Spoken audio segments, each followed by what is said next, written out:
Oh, Dexy, this is going to be the best picture of leaves yet. What are you up to now? It's like looking after a 2-year-old. I'll put your playpen back up at this rate. And what's that on my sofa? Oh, just some... Leaves. There's anything crawling around. Yeah, I know, but that slug was too fast for me last time, and how was I to know it was going to crawl into your welding mask? How is the panel beating going anyway? Yes, it is actually, but I was having trouble with my hammer today, so Roberto whipped his out and together we give my rusty back door a good pounding. Well, that's good, but I didn't think Swedish cars suffered with corrosion. I know, but Robbie said if we work hard, we'll soon have my Volvo nice and shiny in no time. Is that a caterpillar? Where are you going now, my sweet? I'm going to get my big mallet. Volvo? I thought she had a Saab.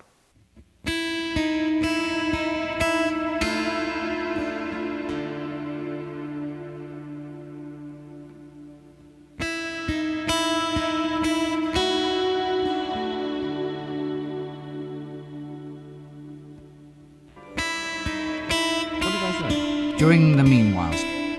During the meanwhilest. No. Well, hello, it's us. Dexter's down there. Back with what might turn out to be a useful video for once. Well, maybe, you never know. Anyway, I titled this video, Fed Up with Landscape Photography, Try This Instead, for a couple of reasons. Firstly, and rather obviously, it's aimed at those who might have fallen out of love with photographing, those grander vistas lit by magical golden cloud-filled skies, or those that, like me, for whatever reason, can no longer enjoy the treats of getting up before you go to bed to capture that elusive sunrise, or are able, to hike to remote locations. Now, I love land and seascape photography. It's what got me into this fabulous pastime in my youth, and one which, were it not for a sudden and drastic downturn in my health, would have been my way of earning a living, as I planned to turn professional around 12 years ago now, maybe 11, 12, I don't know.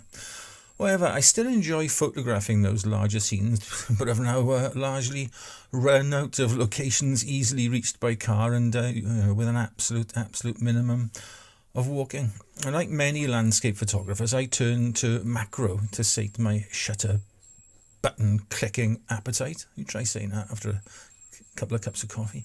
And within that, found a niche that I really enjoy. The more intimate landscape, or pictures of leaves for anyone who has seen my work. And there are some examples on screen now. My good friend Peter Scove at Music is a Journey coined a great phrase to describe them. Leafscapes, he called them. That's a genius. I wish I'd thought of that. Now, I thought I was pretty well alone in this field until I discovered an absolute master in it, the great Simon Booth. Now, like him, I have written an ebook on the subject. There's a link below. But unlike Simon, who does this very much professionally and much better than me, to be honest, I don't charge for any of my books or resources, which is probably just as well. Anyway, we'll go out in a minute to have a look for a composition, but before we go, these are the sorts of things I look out for, some of which will be very familiar to any landscape photographer. Now, first off, I look for leading lines or patterns, like an S-curve or a golden ratio type of scene, that Fibonacci thingy or whatever. Now, leaves are perfect for this, and in particular their undersides, which are crisscrossed with all sorts of lines and veins, really. They kind of look like, examined in detail, they can look like images of, like a city shot from space with like roads and then houses, and you know what I mean. Anyone with an eye for a landscape shot then should find discovering these types of scenes quite easy. Once found, it's then a case of framing the scene as best as possible to emphasize those patterns, or exactly like a landscape shot, lead the eye through the image. Another thing I look out for are those happy accidents nature sometimes gives us. When you find something completely out of place, or sometimes a funny scene like this berry in an acorn in some moss. Leaf-on-leaf action is another favourite of mine, finding those leaves that have fallen onto another one below. These can make for sometimes very, very interesting, and contrasty types of shots. Colour or not is another consideration, and luckily nature can provide both in abundance. I mean, look at these contrasting pictures of leaves here. It's the colour that has all the interest in one, and with the other, it's like a pure study of textures, really. There are numerous other things I like to look out for, and they can all be found in my ebook. Go on, take a look. You know you want to. It's absolutely free, just like all the resources over on my blog. Right then, let's head on out and try and put some of this theory into practice. Is it? Let's go. Well, I found a scene that's piqued my interest, and I'll show it to you in a minute. But the reason why, before I show you. There's a lot of damp, dark leaves around. It's been quite a bit of rain overnight, I think. So a lot of the deadfall or the leaf litter is very, very dark. But I've spotted in amongst all these dark leaves one very, very light one. But it's underneath some dark leaves. So I like that. There are also some nice like chestnutty brown colours around. But the main leaf in the image has some holes in it, which is always quite interesting, as well as having another lighter brown leaf fallen on top of it. So it's got kind of everything. It's got leading lines, patterns, colours, you name it, it's got it. I'll show you the scene now. Anyway, I framed it up so that the main leaf is kind of occupying, or starting to occupy, the bottom right third, and then leading into the image.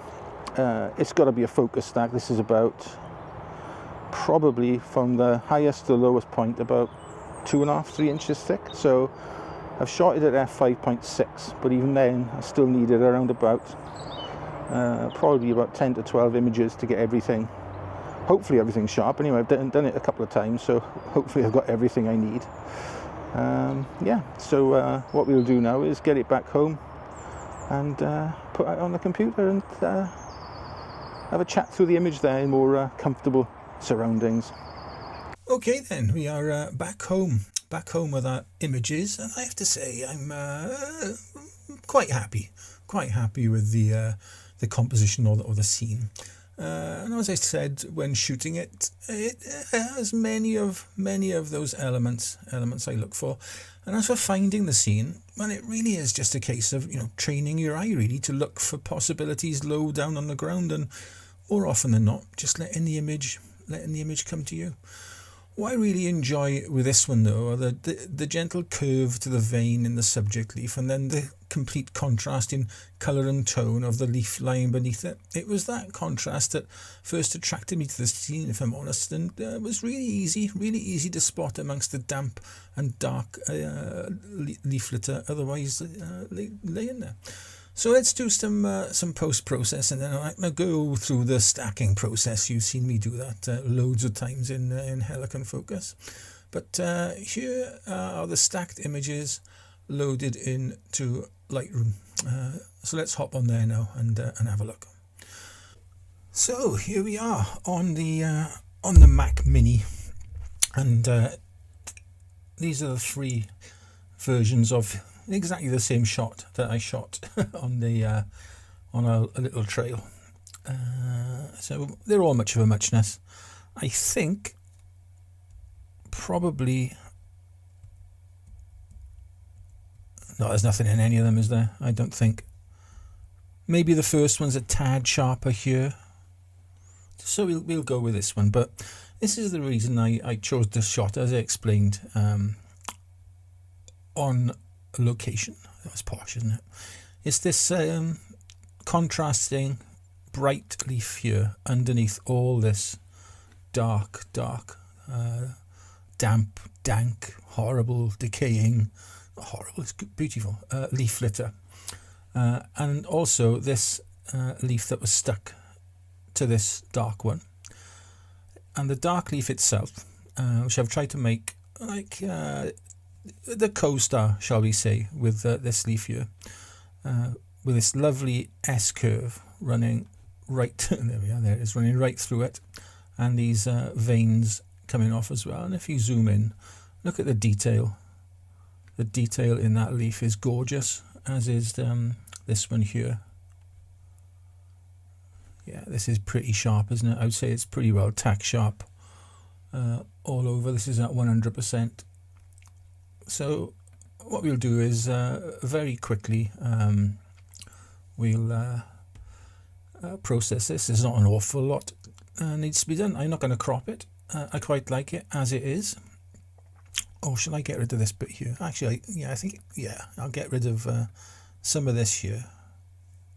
So if you go to like a 4x5, there we are. You can take that bright bit of leaf out altogether, and this now places like this sort of axis of this leaf on the bottom right third, just by there. Right then, I'm going to cool it down a touch to around about -10, just to bring out the blue in some of these leaves. Let's get rid of that crop as well. There we go. This is what we're dealing with. That's quite nice, isn't it? Right then.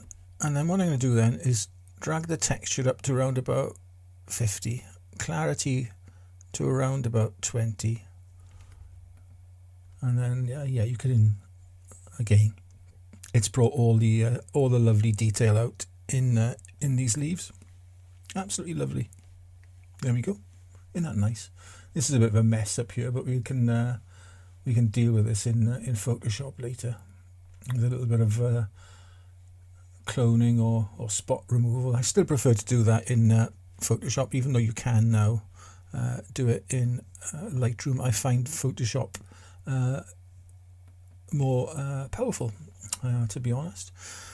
Right, vibrance I'm going to raise to around about 40, and then I'm going to desaturate the image to around about negative or -40, and that makes it look very dour and autumnal.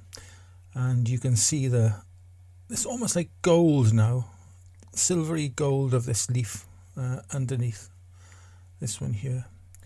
And really that's all I'm going to do to this image. I don't want to raise the shadows at all, because I want to retain the sense of depth in the image. So there are some blocked out shadows. There are no blown out highlights whatsoever. There are some blocked out shadows, but I don't want to lift those. I don't mind having some pure black in these images. So let's very quickly hop into Photoshop and see if we can't deal with some of these muddier areas up here. If I can, I can. If I can't, I can't. We'll just have to leave them as is. Let's increase that. Get rid of some of that. See if it'll deal with that. That's not too bad. There we go. That's all right, isn't it? Dealt with a lot of that mess that is round here. There we are. Quite like that. And we'll do a little more generalized spot removal, just to take out some of these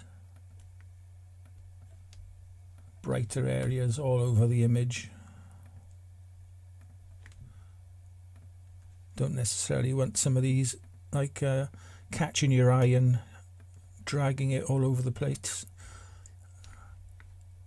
which little bright spots can sometimes do. I see right behind the corner. This is what I like to call border patrol. Go around the edges and make sure there's nothing bright or unnecessarily contrasty in the edge of your frame. And just get rid of stuff like that. There we are. I think get a shot of some of these bits for you. I think I'm more than happy with that. Now I will probably carry on and do a little bit of spot removal, and I'll pop the finished image up now. Well, there you have it, the finished article or image or pile of leaves. I hope this video has given you a small insight into my my process. And don't forget, there is my free ebook available as a companion to this video as well. There's a link below. I know I keep pushing it, but I do work very hard to produce some of these resources, so I'd be grateful if you just go and take a look. Anyway, I think this overly long video has gone on overly long enough now, so until next time, be nice to each other, okay? Ta-ra.